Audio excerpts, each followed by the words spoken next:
Hey guys, Bluebridge here again, and I've got some interesting news to tell you, so let's get into it.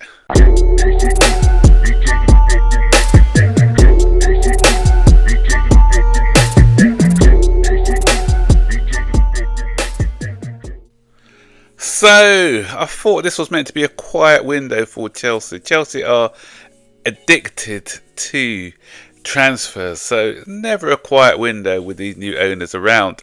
And the latest speculation or news that is coming out from reliable sources, and first of all Fabrizio Romano reported this, and then Ben Jacobs has confirmed it, is that Chelsea are extremely interested in Mathys Tel, the 19-year-old Frenchman who currently plies his trade at Bayern Munich. And Chelsea did ask about him last year, but they weren't given any encouragement.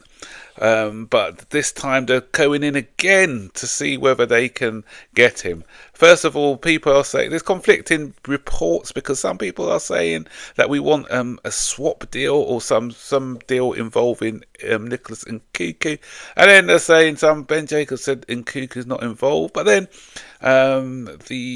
coming out of France now, or coming out of Germany now, it says that Nkunku is very interested in a move to Germany, and Germany, he's an 8/10 who will look good for Bayern.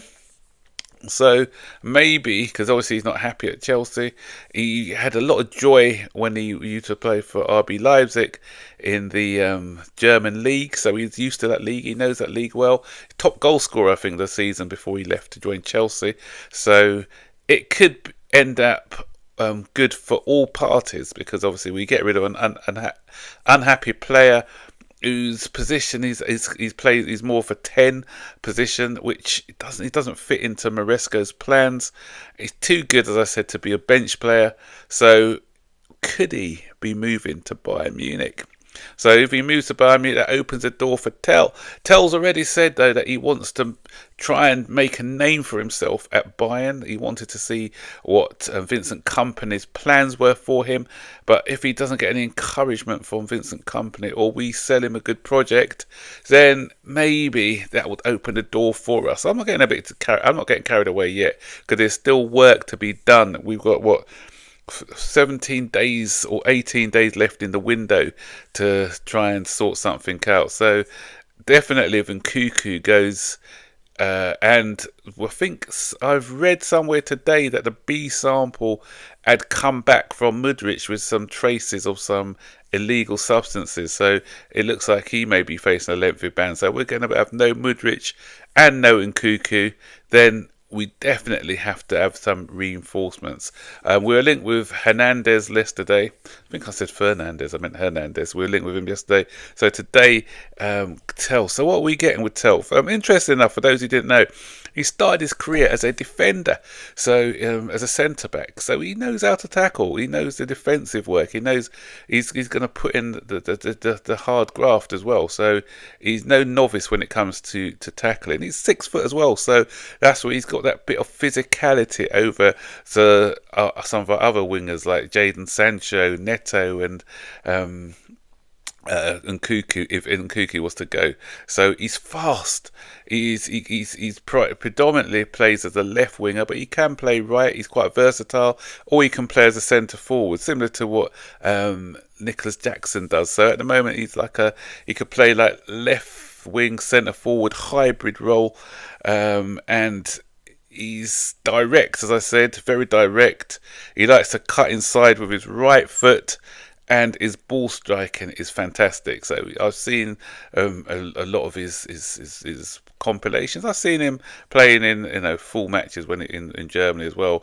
He can shoot, and we lack in somebody who's got that ball striking, that ball striking prowess, and he's somebody who can strike the ball well. And the good thing about him as well is, from what I've seen of him, is that he is somebody who's got good movement in and around the box, especially arriving at the back post.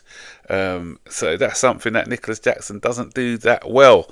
And he's got clever movement inside the box. So that gives us another option for, especially when we're playing against these low block teams. And yeah, fantastic dribbler.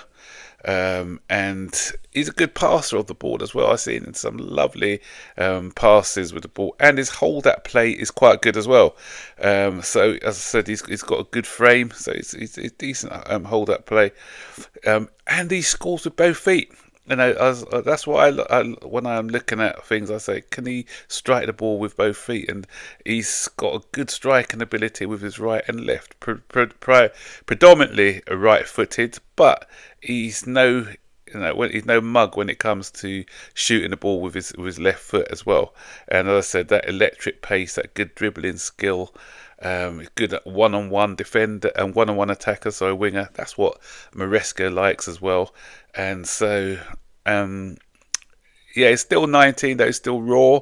So if he's coming into the Premier League, he'll have to get used to the pace of the Premier League. He's got to get up and running straight away. So it may take a bit of time, but he is a prospect. He could be, potentially. I don't like using the word world class, but he could be potentially a very good player.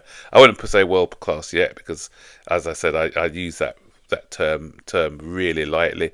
But he's got the potential to be a really, really good player if developed correctly. So we'll wait and see, as I said, how that one goes. Not getting excited. As I said, the deal's not done yet. It's just speculation at this point. So anyone who is watching this, you see Mathys Tel, are you excited by him?